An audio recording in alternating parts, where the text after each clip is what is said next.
387 England, 387 India. और rarely ऐसा कुछ होता नहीं है, कभी कभी भी मैंने आज तक नहीं देखा कि एक आईपीएल में बहुत बार देखा है कि स्कोर्स कॉमन हो जाते हैं, स्कोर्स लेवल हो जाते हैं, लेकिन मैंने टेस्ट में आई थिंक विरले ही देखा है कि I have not seen test both the innings got over at the same time, same rate, same score lines are same, मतलब आज तक नहीं देखा। और we should talk about my K L Rahul की सेंचुरी। उन्होंने boss, he is the guy who has come up twice on Lord's honours board. And क्या बात करने बॉस, जड्डू के बारे में बात करेंगे। Jaddu my he is a most underrated allrounder. And we'll talk about the Rishabh Pant का कंट्रीब्यूशन बहुत ही इम्पॉर्टेंट था, and it was very important that he should stick to that more, जो पार्टनरशिप थी K L Rahul and Rishabh Pant was very important. And then lastly will talk about the जो हमने Shubman Gill and the company along with Jack Crawley और Ben Duckett के साथ जो हमने England वालों को इंग्लैंड की तरह जवाब दिया। They are trying to become Australia, but they are not, eventually they are not Australians, right? So bhai, you are people who are very polite and patience. आप बॉस गुंडे मत बनिए। यदि वो गुंडा बनना हो तो हम जैसे लोगों से बड़े आप हो नहीं। तो ये जो बच्चे हैं ना अभी, ये विराट कोहली के शागिर्द हैं, तो आपको विराट कोहली के जवाब देंगे। वो तो एक अकेला था जो आप पे भारी पड़ता था, लेकिन विराट कोहली की ये जो शागिर्द हैं, ये 4-5 शागिर्द हैं, जैसे कि Yashasvi Jaiswal, you know, Mohammed Siraj, then you have got Shubman Gill as a captain, then you have got so many to name it, and then you'll get it. So don't take panga with India.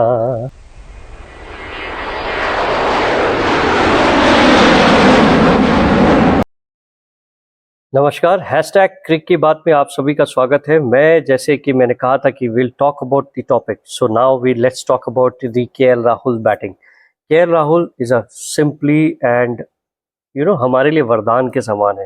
मतलब एक कहते हैं ना कि एक painter जो है अपनी पेंटिंग करता है, अपनी कलाकारी को बताता है, जब वो पेंट करता है तो वो खो जाता है उसके अंदर।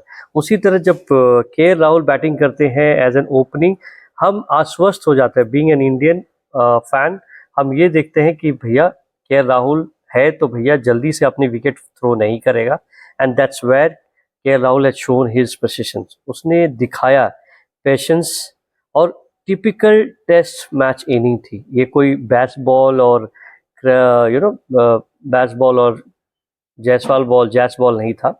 It was simply classical KL. Rahul which was required, because ये पिच जो थी वो ऐसी नहीं थी। इवन जैसे कि आपने समझ लिया कि जब लॉर्ड्स पे इंग्लैंड ने बेसबॉल नहीं खेला तो हम कैसे खेल सकते हैं। तो हम जिस तरह उन्होंने खेला उसी तरह, but there has to be someone who has to take that one खूटा वन साइड। एक तरफ कोई तो खड़े हो, बिकॉज जायसवाल का इस बार जैस बॉल चला नहीं। It was fantastic ball by Jofra Archer, जो बॉल पड़ते ही बहुत दिनों के बाद जोफ्रा आर्चर आए थे, और Jofra has to show something. So Jofra ने वो दिखाया where Jaiswal's inexperience and come into picture.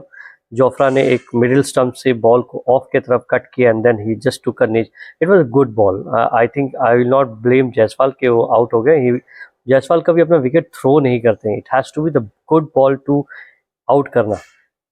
तो उसके बाद जायसवाल आउट होते हैं, वैसे के.एल. राहुल पे रिस्पॉन्सिबिलिटी और बढ़ जाती है। देन जायसवाल और करुण नायर मिलकर क्या बैटिंग करते हैं बॉस। बैटिंग करते हैं, करुण नायर बैटिंग करते हैं, अच्छी एक सॉलिड बैटिंग करते हुए 40 रन बनाते हैं। उसके बाद एक बहुत सुंदर सा बॉल आता है और वो आउट हो जाते हैं।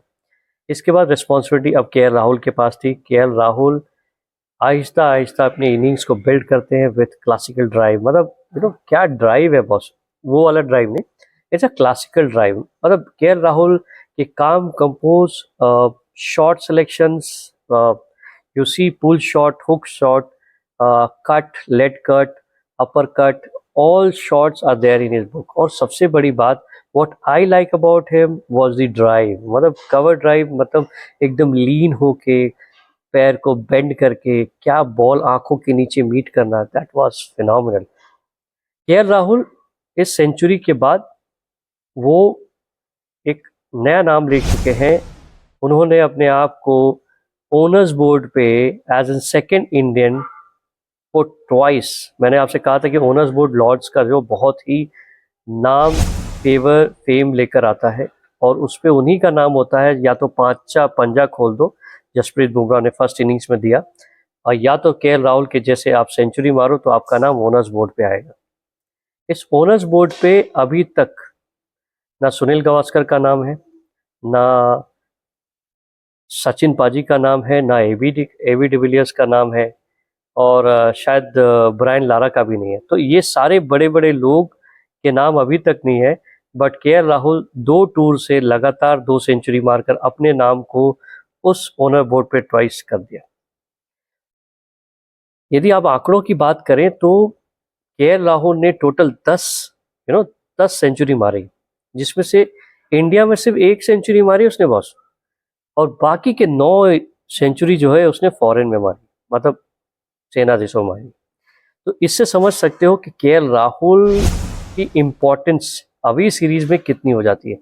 इसमें केएल राहुल की गलती नहीं है, it's all of us who has not given him a good run at the Indian pitches, कि जब वो इंडिया में खेलते हैं तो कभी 4 नंबर पे खिलाते हैं, कभी 5 नंबर पे खिलाते हैं। जब रोहित शर्मा और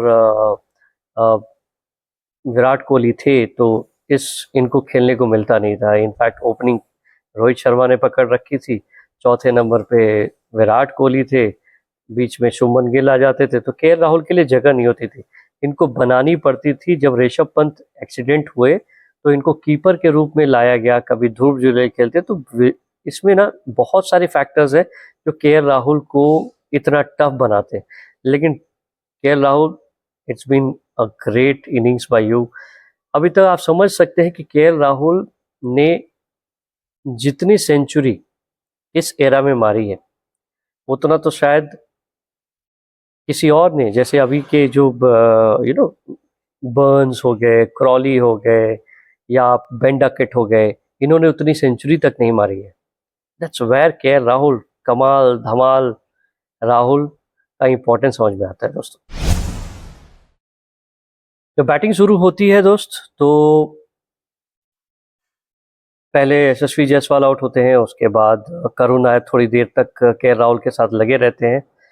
उसके बाद करुण नायर को एक अच्छी गेंद आती है, उसके बाद आउट होते हैं। उसके बाद ऋषभ पंत आते हैं। ऋषभ पंत ने, उनकी उंगलियों में चोट लगी थी, but that's what way we call Rishabh Pant a fighter. Rishabh Pant ने इनके साथ अच्छी इनिंग्स पारी खेली, बहुत अच्छे खेले, पूरा दिन निकाल दिया। फिर कल, आज का दिन जो है पूरा निकाला, एंड लास्टली जब इंडिया सेट हो चुका था एक लंबी पारी के लिए, ऋषभ पंत की एक स्टूपिड कॉल के वजह से we open a door for England to come back into the scene. मतलब समझ में नहीं आता, कभी कभार ये इसी तरह है। मतलब हम ऋषभ पंत के साथ ये आप एक्सपेक्ट कर सकते हैं कि he will give you that chances to open the door and you can get inside that.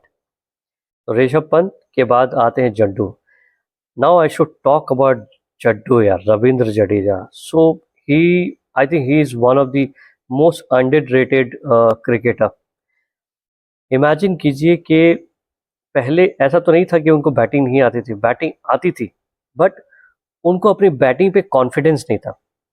और इस इनिंग्स के बाद, जैसे कि अभी का सीरीज चलता है, he has become one the record books all the time. इसने लगातार एक सीरीज के अंदर लगातार 3 हाफ सेंचुरी मारी है, and it's a what a important knocks. And जो जहां लगता था कि विकेट अब गिरने वाली है, वहां जड्डू भाई साहब आते थे, या तो पंत के साथ एक पार्टनरशिप लगाते, या शुभमन गिल के साथ पार्टनरशिप लगाते थे, या किसी और के साथ, XYZ के साथ। But he is been very phenomenal. मत आप सोचिए कि सीरीज में जड्डू को 3 बार बैटिंग है और 3 बार उसने हाफ सेंचुरी मारी। उसके रिकॉर्ड्स भी देखिए, it's none other than best than all records यार। सेंचुरी उतनी, आपकी हाफ सेंचुरी भी उतनी, उसके बाद जो रिकॉर्ड्स देखोगे यार, उसके रन्स 3646 या 3636 है, और एवरेज भी 36.36 है। मतलब it's a rare commodity. So Jadeja, well done, and thank you for giving such a wonderful time as an opener, हम जो क्रिकेट फैंस हैं जो हम देखते हैं, मज़ा आता है जडेजा। हम पहले बोलते थे यार जडेजा को क्यों ले रहे हो। Now he has shown a character, काम, कंपोज, रेजिलियंस। ऐसा नहीं कि वो अपना विकेट थ्रो कर रहे हैं, he is enjoying his batting right. उसके बाद let's talk about the Rishabh Pant. Rishabh Pant भाई, he is into a different mode all together. आज तक मैं ये सोच नहीं सकता कि मैं किसी से क्वेश्चन पूछ लूँ, do you think what Rishabh Pant is thinking about it. मैं आपको 10 टाइम्स में से 9 बार आपको बता दूं, आप गलत हो जाओगे, और 10वीं बार भी आप आधे गलत हो जाओगे। ऋषभ पंत का कोई शानी नहीं है। You can call, somebody was calling him as Gilchrist, but Ravi Shastri was saying कि बॉस ये गिलक्रिस्ट विलक्रिस्ट छोड़ दो भाई, he is a combination of Dhoni and some different all together. आप इसको गिलक्रिस्ट मत बनाओ। इसकी जो he has got such a wonderful defense and attacking. See, he has got both the games, but he does not know when he will attack. He does not know when he will defend. So he is a surprise factor. He is a X factor. इसीलिए I think कि जो पूरी Indian selection committee है ऋषभ पंत को highly rate करती है। इसके record शायद वनडे और टेस्ट में तो वैसे है नहीं, बट टेस्ट में ही इज इररिप्लेसेबल। कोई नहीं रिप्लेस कर सकता इसको। तो क्या रिकॉर्ड्स है बॉस, रिकॉर्ड्स। मतलब ऊपर से मार दो, पीछे से मार दो, यू आर नॉट प्रिपेयर्ड। अब ऐसे बैट्समैन के फील्डर कौन लगा सकता है, कौन? किसी की हिम्मत नहीं हो सकती कि ऋषभ पंत के लिए कोई फील्डर लगाए। 387, 17 रन के अंदर 4 विकेट डाउन। भाई हमारी टेल है ही नहीं, पहले की ना body, first, second, third, fourth, fifth, six, what a batting lineup.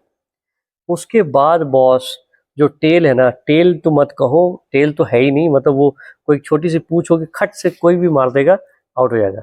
मुझे लगता है इंडिया की जो टेल है, जो कि हम टेल बोल सकते हैं, टेल के नाम पे सबसे वीकेस्ट प्लेस है हमारे पास। I don't know how I, but I am so unhappy about this tail factor. Opening बाकी सब बहुत अच्छा है, बट टेल को गिराना, इंडिया के टेल को गिराने का सबसे बहुत आसान है। मतलब अभी सोचिए 4-5 बॉल में आराम से सारा टेल निकल जाएगा। Next we should talk about, जैसे मैच 387 पे रुका, उसके बाद सभी वापस जा रहे थे। वापस जाने के बाद अब इंडिया ने सोचा कि भैया हम इनको 3 ओवर देते हैं, शाम का वक्त है, कोई भी बॉल फेस नहीं करना चाहता, खास करके बुमराह और आकाशदीप का बॉल तो कोई फेस नहीं करना चाहता था। इमेजिन कीजिए, बुमराह बॉलिंग करने के लिए आते हैं, जेफ क्रॉली बैटिंग करने के लिए। अब इनको 3 ओवर बैटिंग करनी थी। 3 ओवर, क्योंकि इनके पास टाइम ही इतने थे कि पूरे ओवर 90 ओवर्स करने थे, जिसमें 3 ओवर ही हो सकते थे। ये जे क्रॉली को मालूम था जब वो ओपनिंग कर रहा था, इधर से बुमराह बॉलिंग करते, पहली बॉल, दूसरी गेंद और दूसरी गेंद में तो उसने साइड स्क्रीन हटाना शुरू किया। ये साइड स्क्रीन वाला जो मामला था ना, इसमें सुमन गिल को गुस्सा आ गया, क्योंकि ही वॉज अंडरस्टैंडिंग कि ये जो बैट्समैन है तीसरा ओवर नहीं खेलना चाहता, तो ये टाइम वेस्ट कर रहा है। फिर भी इसने पेशेंस रखा। उसके बाद तीसरी गेंद में एक ऐसा सिंपल सा बॉल था जो कि ग्लव्स पे लगी, और उसके बाद उन्होंने, जेफ क्रॉली ने, जो क्रॉली थे, उन्होंने फिजियो को बुलाया तो उस ट्रीटमेंट, और ये ट्रीटमेंट जो है, शुभमन गिल ये सब देख रहे थे कि ये टाइम पास चल रहा है, he does not want to play the another over. उसके बाद शुभमन गिल, बाकी टीम मेंबर्स के पूरा पारा, और ऐसा लग रहा था कि बॉस अभी ठोक ठुकाई हो जाएगी, अभी लड़ाई हो जाएगी, किसी ना किसी को फाइन लगेगा। शुभमन गिल ने बोला हैव समथिंग, हैव समथिंग, हिम्मत रखो, क्यों ऐसा कर रहे हो। तो सिराज एक तरफ, शुभमन गिल एक तरफ, बाकी सारे मतलब जो फील्डर थे वो एक तरफ, और इधर एक बेन डकट, बेचारा का हाइट कम, दूसरी तरफ जेफ क्रॉली भाग रहे थे क्योंकि उनको खेलना नहीं था। तो तमाशा था यार, एब्सोल्यूट वंडरफुल तमाशा, एंड आई एंजॉयड अलॉट। और मैं अब ये देखना चाहता हूँ कि जो 2 ओवर इंडिया नहीं कर पाया, अब इंग्लैंड को किस तरह म्यूजिक फेस। तो ये बहुत इंटरेस्टिंग होगा, क्योंकि मैच एक ऐसे मोड पे जा चुका है कि आप यदि अच्छी बॉलिंग करते हो, फर्स्ट आवर्स में आपने कुछ विकेट्स गिरा दिए, शाम तक आप करीबन 150-200 रन के अंदर इनको निपटा दिया, then you are there going for a kill, match आप जीत रहे हो, तो hopefully India is going to win the match. And मुझे मालूम है एंड आप सबों को मेरा वीडियो पसंद आया, तो यदि पसंद आया तो दोस्तों please do like share and subscribe. Thank you so much and hope to see you in another video. Done.